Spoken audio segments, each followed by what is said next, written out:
Buonasera Tantillo. Buonasera Coccia. Come sempre qui in questo caldo luglio. Caldissimo. Oggi ne abbiamo 10 luglio.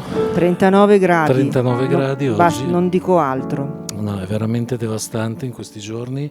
E ho acceso l'aria condizionata ovviamente perché sennò saremmo bolliti. E comunque con queste cuffie lo saremo lo stesso, perché io la vedo sempre dietro, però la vedo dalla telecamera. Quindi, sì, come mi vede? È sempre più bella così. Ma che gentile. Approfitto che sto guardando mia. lì, sto guardando lì per ricordare a tutti di iscriversi al canale, attivare la campanella e condividere i contenuti che vengono trasmessi, quindi i nostri, miei e della Tantillo e i miei, poi quando faccio qualcosa, insomma. Certo. Comunque diffondete il verbo, che tanto è gratis per voi, a noi date una grossissima mano.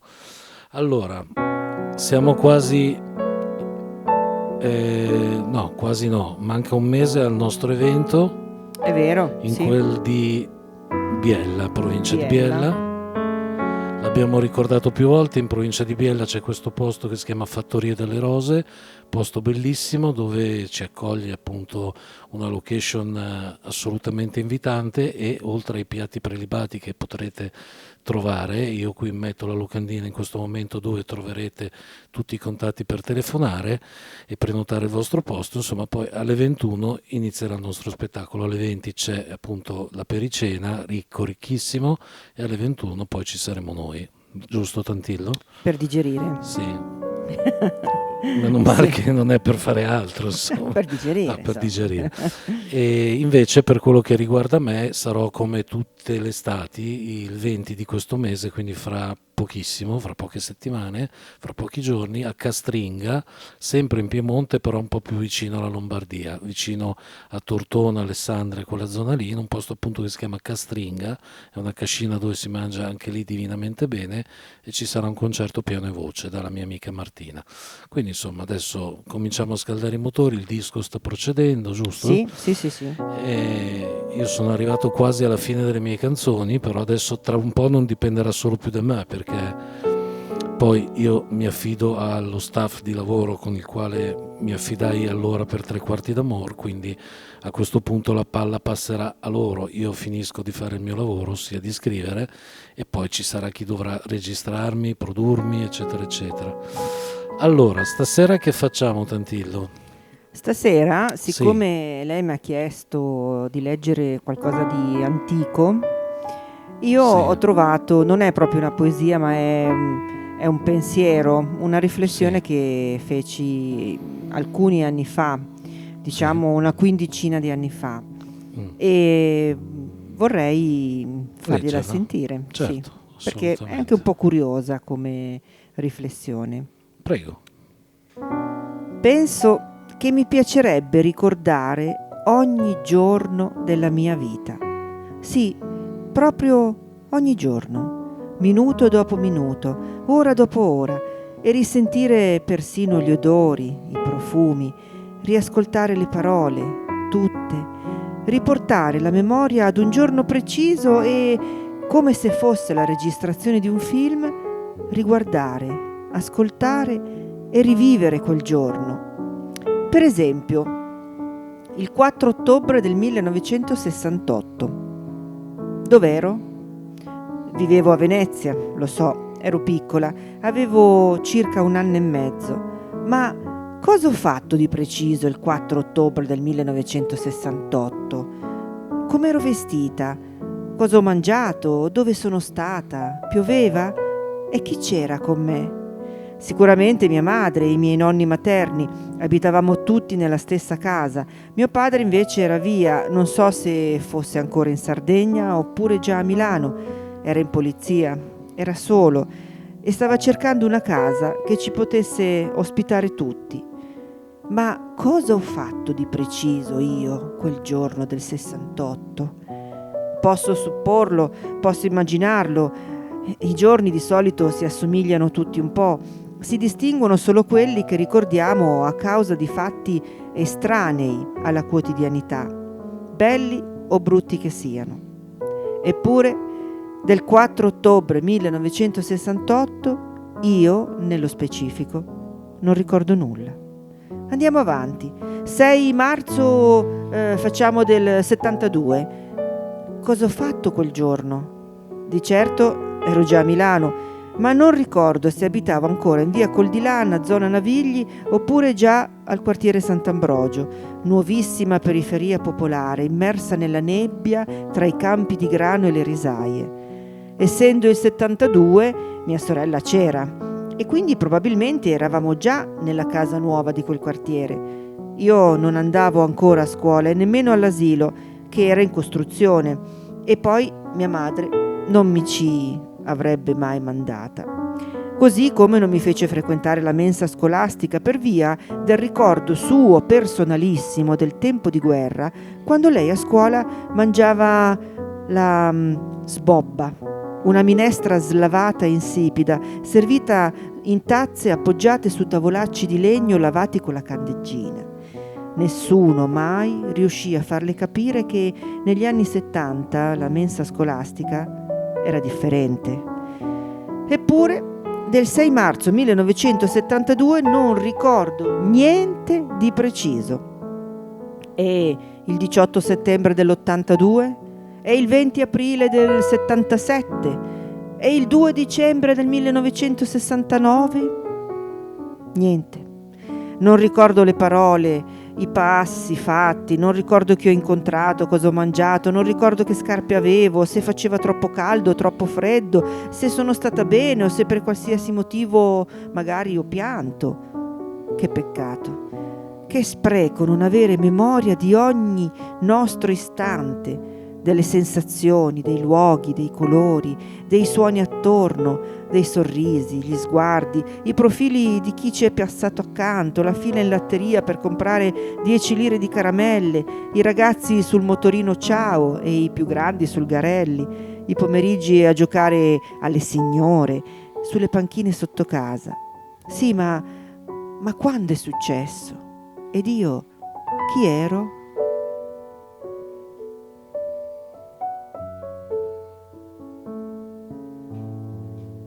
Bellissima. Cosa ne pensa di questa curiosità? Si aprono alcune ferite, alcuni ricordi, alcune gioie, insomma, si apre l'infanzia, no? Di quando si è più giovani, che quando... Sì. Io non so se tornerei giovane, questo glielo confesso Tantillo, perché sono state più le legnate sui denti. Adesso che paradossalmente ne ho qualcuno in più di anno, però insomma sembrano un po' meno, a parte problemi lavorativi che li ho da quando ho iniziato a lavorare, che iniziai a lavorare, perché poi adesso sono a fare il musicista a tempo pieno, ecco. Sì. Però ecco, non so se sono uno di quelli del partito, se tornassi indietro salterei i fossi per il lungo, no, nemmeno io, sa, proprio per niente, ma anche perché ho fatto così tanta fatica anch'io ad arrivare a quest'età e una vita di lavoro, una vita di sacrifici, una vita. Oggi leggevo distrattamente una notizia che ho praticamente solo letto le prime righe perché poi non potevo soffermarmi, ma si parlava appunto del lavorare per essere poveri. Sì, l'ho sentita anch'io allora. Sì. Per essere poveri, quindi in sostanza, siccome anch'io lavoro per avere un conto corrente, che ho capito che è corrente perché corre e se ne va, veloce di un aereo, esatto. È un conto corrente dove non rimane niente perché entra lo stipendio come esce lo stipendio, certo. e basta. Quindi sono arrivata a quest'età e sono povera. Sì, ci facciamo compagnia. Io l'unica cosa che forse, anzi senza forse, che probabilmente rimpiango, perché adesso insomma nessuno me le racconta, sono le favole, o meglio te ne raccontano in televisione, però sono favole molto più crude, molto più irruente e molto più laceranti. Però le favole, proprio quelle che da bambini ci raccontavano, ovviamente non me le racconta più nessuno, però me le sono raccontate da solo, perché poi ho preso spunto da quelle che sono le fiabe più belle, le storie più belle, e alcune delle quali sono anche diventate canzoni. Io ho scritto una canzone veramente in epoca mesozoica, infatti non so se la ricorderò, probabilmente ci saranno dei tagli nel video perché farò 200 errori, però è veramente una canzone vecchissima, forse è la terza che ho scritto, se non è la terza addirittura potrebbe essere la seconda. La seconda. E perché? Perché c'era un mobile dove abitavo con i miei genitori con un libro al suo interno, quelli sai rilegati benissimo in pelle, no? Che adesso non ci sono più. Belle copertine. Esatto, copertone, perché poi erano grossissimi questi libri, e dentro c'era la favola di Pinocchio. E io mi ricordo che quando arrivavo alla pagina dove la balena aveva inghiottito Geppetto con il suo, Mamma mia. con il suo tavolo da lavoro, i suoi attrezzi, ecco, arrivato lì piangevo sempre, e mia mamma infatti mi toglieva il libro perché mi diceva: va bene, ti piace, però se devi tutti i giorni devi piangere. Ecco, io mi ricordo sta scena qui come se fosse successa l'altro giorno, e anche sull'onda di questi ricordi ho scritto questa canzone che, ripeto, non canto da tempi immemorabili, però ci provo, insomma.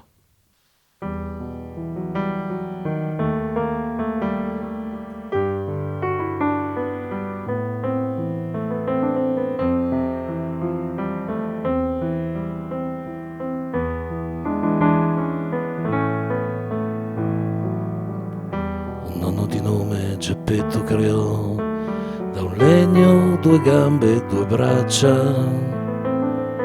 Poco più tardi spuntò anche una faccia che chiese di ridere un po'.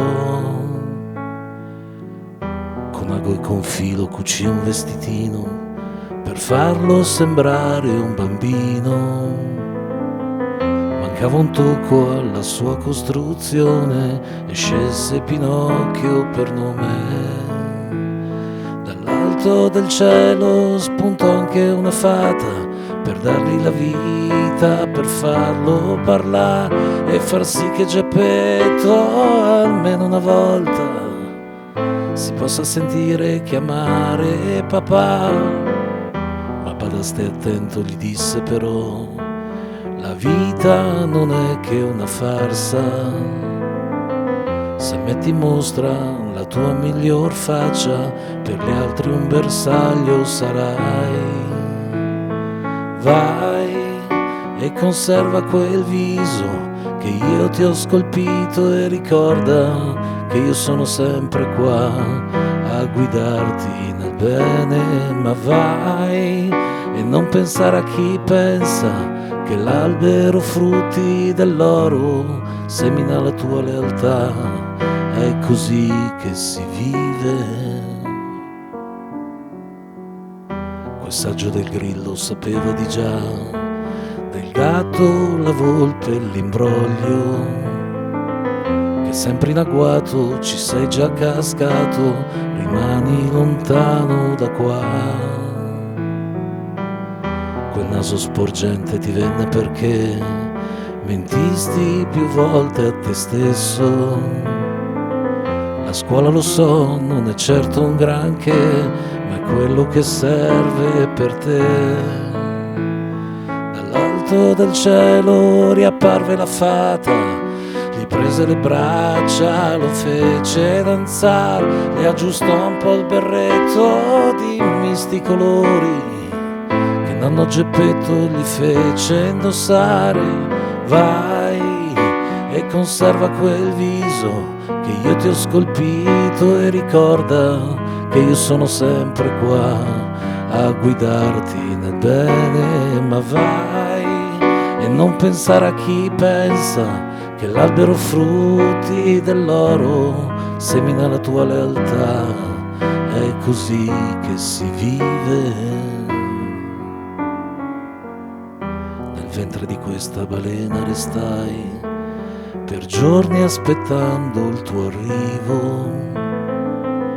La vita, lo so, è più dura che mai, ma dopo io ti rincontrai.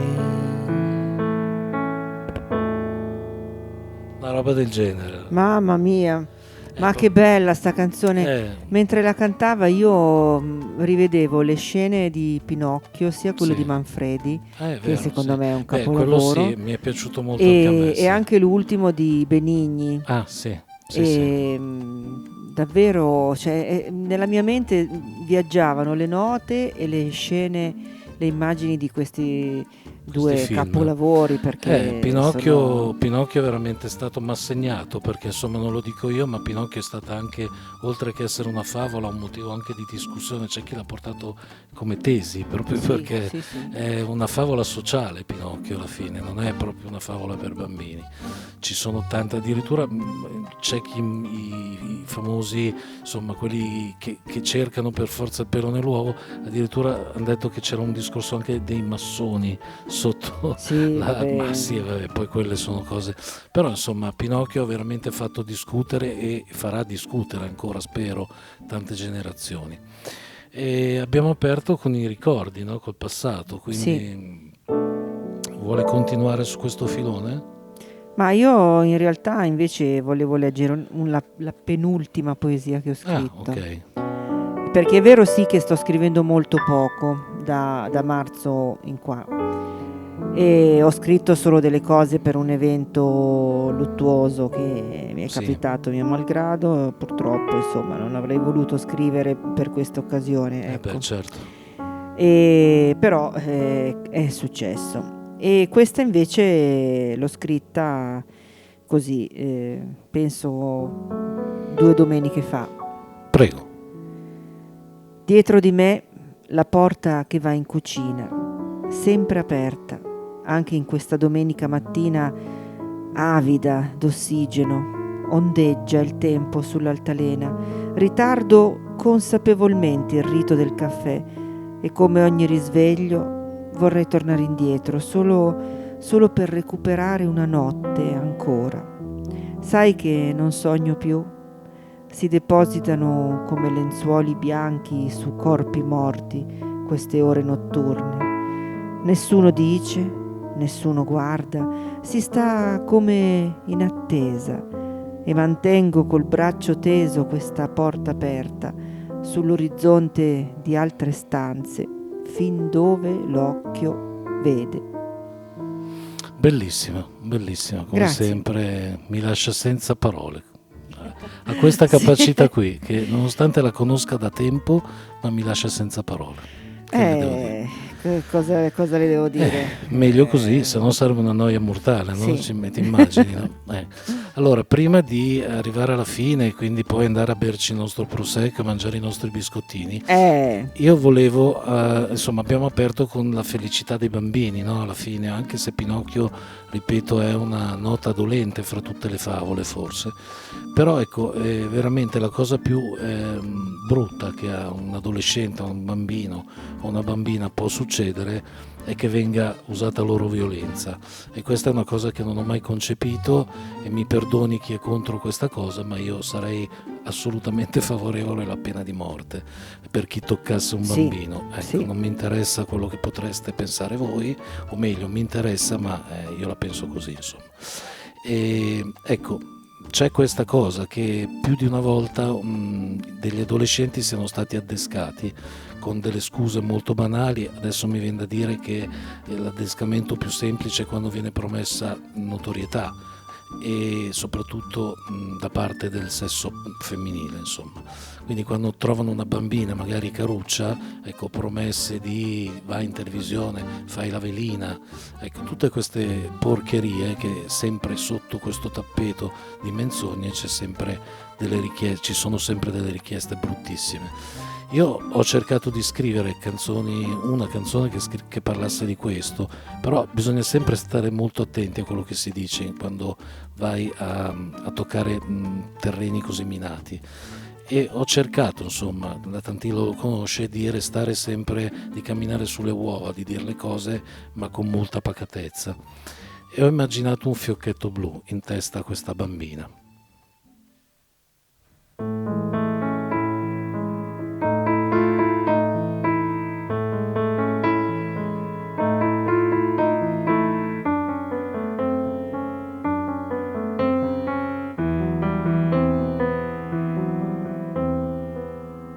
Quando ruzzolai giù da quelle scale, piansi un poco e tu fosti un po' gentile, soffocai il singhiozzo col tuo fazzoletto, speranzosa chiesi di non dirlo al babbo.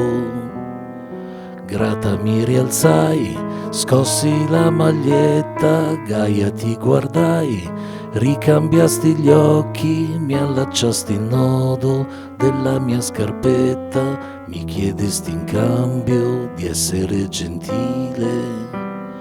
Anche se mio padre strilla poi mi fa star bene, tu sussurri appena e mi fai un po' male. Io non posso mai levare questa gonna a fiori, mamma dice sempre che si prende freddo. Quel fiocchetto blu sopra la mia testa me lo sistemai. Tu fermasti il gesto, cose da bambina, sciogli quella chioma, coi capelli al vento, sempre un po' più grande. Volli star con me, mi spostai di sbieco, mi parlasti di quel famoso amico. Se sarai paziente ed un po' gentile, tu sarai una stella sotto i riflettori. Anche se mio padre strilla poi mi fa star bene, tu sussurri appena e mi fai un po' male. Io non potrei mai levare questa gonna a fiori, mamma dice sempre che si prende freddo.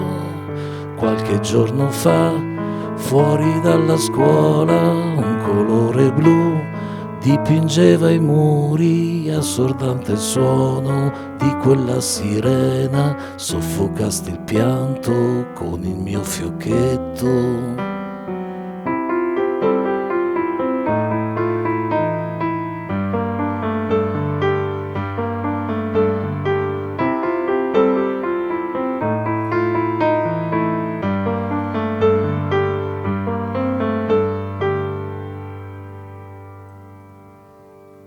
E finisce così. Cioè, è davvero complicato continuare, insomma, dopo una canzone del genere, insomma, si resta sempre un po' scossi, perché al di là dell'intensità del pezzo, delle parole, delle note sapientemente accostate, proprio, cioè, al di là di tutto questo c'è una storia triste, una storia veramente... Ce ne sono tante di storie cioè, così. questo è l'emblema di un fenomeno purtroppo raccapricciante, quindi è davvero... Tutto era nato, pensa, lo sto dicendo a te ma non lo sa nessuno, non lo seppe neanche il mio produttore quando allora produsse questo brano. Tutto è iniziato perché un giorno, dovete sapere che io quando scrivo un pezzo non faccio altro che aprire il coperchio del pianoforte e butto giù le mani, così. Poi se viene qualcosa di carino me lo appunto, mi scrivo le note, insomma, e poi se diventano canzoni tanto meglio. Non sono un professore che parte da zero, dal silenzio e come dire, compilando la partitura tira fuori, scrive delle opere d'arte. No, non sono questo tipo di musicista, proprio sono più istintivo.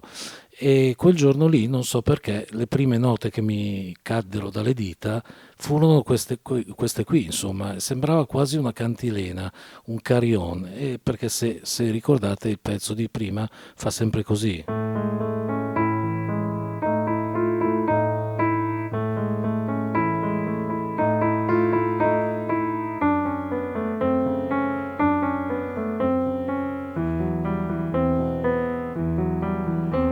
Che sembra un po' una ninna nanna, no? Se tolto il testo, insomma, che vi ho appena presentato, ma tenete solo la musica oppure mettete un testo anche più insomma simpatico, più accattivante, più leggero, ecco, può essere una ninna nanna. E ho voluto trovare proprio volontariamente la contrapposizione. È uscito quel testo lì, anche perché quell'album si chiamava Santi e Disfatti, quindi c'erano 7 storie di santi e 7 di non storie di demoni, ma storie insomma all'opposto, ecco. E mi ricordo che il brano che faceva da specchio a questo parlava di San Filippo Neri, che fu l'inventore degli oratori, no? E quindi mi venne in mente attraverso questa cantilena di fare questa denuncia, ecco, tutto qui. Ma è una musica stupenda, e infatti non sarebbe proprio da da escludere. Ci si potrebbe pensare a creare una versione con un altro testo. Ma perché no? Sì, volendo così. Sì, si può far tutto. Perché è talmente bella questa musica. Ti ringrazio.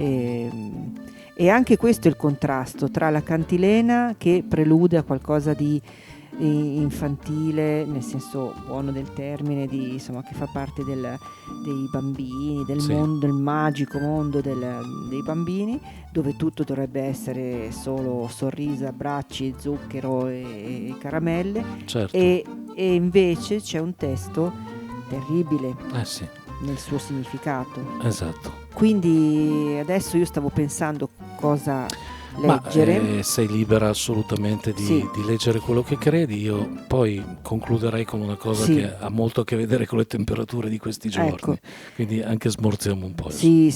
Allora io ho scritto giusto un pensiero, perché quando vado a letto mi viene sempre in mente qualcosa, e siccome queste giornate sono particolarmente pesanti, anche dovuto al caldo, perché tutto per me, almeno, non so per gli altri, ma le stesse cose che facevo con 15 gradi adesso con 39 sono impossibili. Sono assolutamente concorde e quindi con te, arrivo davvero a sera che mi stupisco di essere come sei ancora viva, di essere viva. E quindi l'altra sera mi è venuta questa parola, stupore. Ho detto, io sono in preda allo stupore per essere, anche stasera quando ho appoggiato la testa sul cuscino, ho letto sul soffitto della camera stupore, cioè tipo Shining che leggeva Red Room.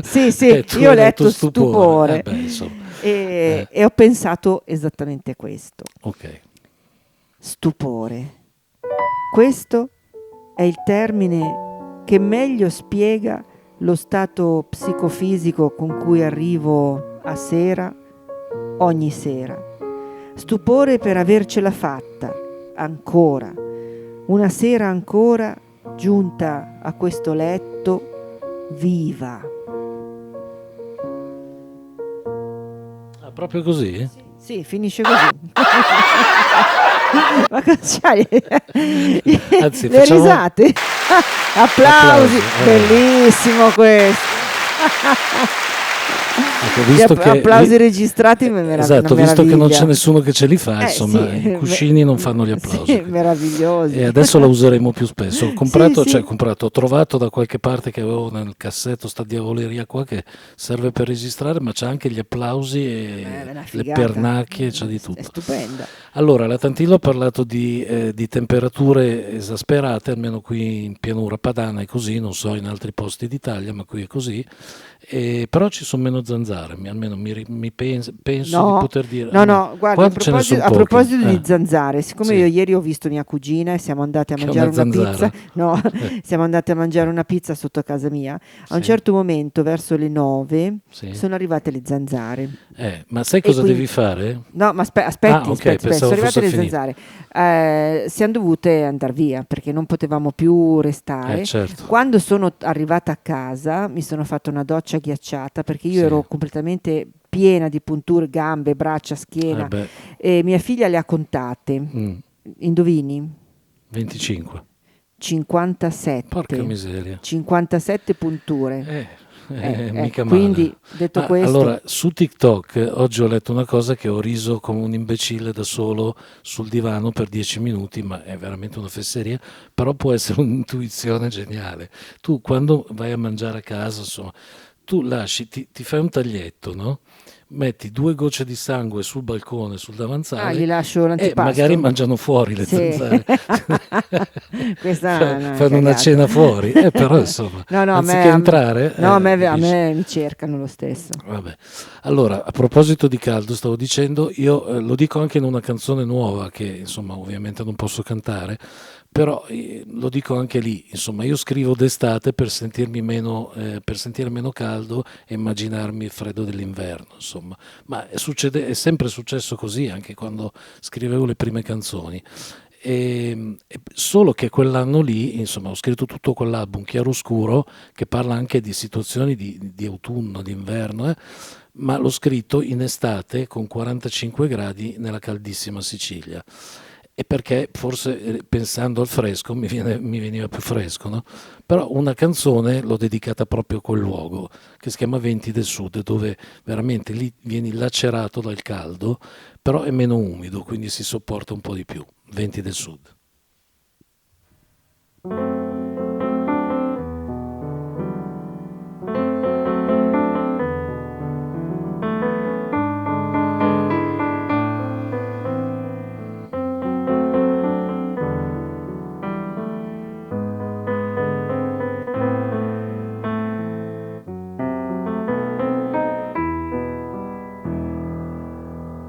Giunsero i suoni dai venti del sud, l'aria annientò la follia,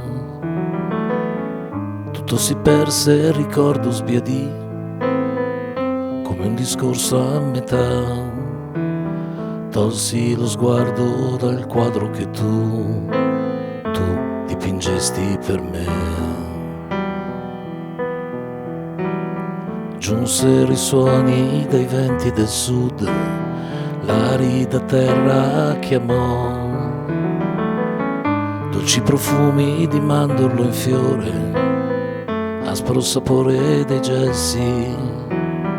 Io ti fissavo se stavi con te, dietro una vecchia finestra. Brucia il sole, assale vecchie case, masserie. Stanco il tuo corpo dipinto in un bianco chiffon. Vento che spira da sud, tra i capelli e i cappelli, e che sprona una prua. E chi diventi da sud su una terra promessa e promesse lasciate a metà. Giunsero i suoni dei venti del sud, la meridiana segnò l'ora più calda, il finire coprì quel tuo dolcissimo canto, aspro sapore del sale leccai sulla tua spalla scoperta. Stanchi pomeriggi, silenziose ferrovie, notti di aromi e toscani fumati a metà. Vento che spira da sud, tra i capelli e i cappelli, e che sprona una prua. E chi diventi da sud su una terra promessa e promesse lasciate a metà. Giunsero i suoni dei venti del sud, l'arida terra chiamò. Io ti fissavo se stavi con te, dietro una vecchia finestra.